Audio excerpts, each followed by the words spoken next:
बिस्मिल्लाहिर्रहमानिर्रहीम। अस्सलाम वालेकुम प्यारे दोस्तों, मेरा नाम है शहाब और अब देख रहे हैं शहाब वॉइस ऑफिशियल। ये कहानी है हज़रत आदम अलैहिस्सलाम की। अल्लाह ताला ने फरिश्तों से फरमाया, बेशक मैं ज़मीन में एक खलीफा बनाने वाला हूँ। सूरह बकरा आयत नंबर 30। फरिश्तों ने अर्ज़ किया, क्या आप उसे इसलिए बनाएंगे जो ज़मीन में फसाद अंगेज़ी करेगा और खून बहाएगा? अल्लाह ने फरमाया, बेशक मैं वो जानता हूँ जो तुम नहीं जानते। अल्लाह ने मिट्टी से इंसान बनाया, उसमें रूह फूंकी, आदम को सारी चीज़ों के नाम सिखाए, फरिश्तों के सामने पेश किया।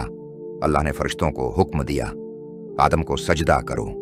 सब फरिश्तों ने सजदा किया सिवाय इब्लीस के, जिसने तकबर किया, कहा, मैं आदम से बेहतर हूँ, तूने मुझे आग से बनाया और उसे मिट्टी से। इब्लीस ने अल्लाह की नाफरमानी की।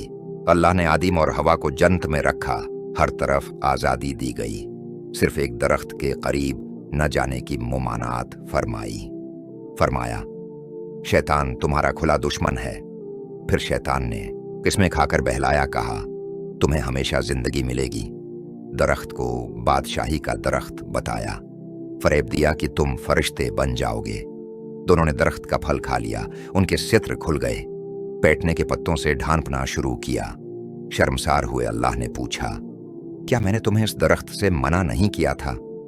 आदम ने कहा, ऐ हमारे रब, हमने अपनी जानों पर जुल्म किया। दोनों ने तौबा की। अल्लाह ने तौबा कबूल फरमाया, तुम सब जमीन पर उतर जाओ, मेरी तरफ से तुम्हारे पास हिदायत आएगी। फिर जो मेरी हिदायत पर चलेगा, न उनके लिए कोई खौफ होगा और न वो गमगीन होंगे। आदम और हवा जमीन पर उतरे, मुख्तलिफ जगहों पर आबाद हुए। अल्लाह ने रिज्क के जराए पैदा किए, इंसानों की नस्ल का आगाज हुआ। फिर पहला कत्ल हुआ, काबैल ने हाबैल को कत्ल किया। अल्लाह ने कौवा भेजकर दफन करना सिखाया। इस वाक़ा से हमें यह नसीहत मिलती है कि शैतान इंसान का खोला दुश्मन है। हमेशा उसके फरेब से बचना। अल्लाह रहीम व गफूर है। अल्लाह का हर काम हिकमत से भरा है।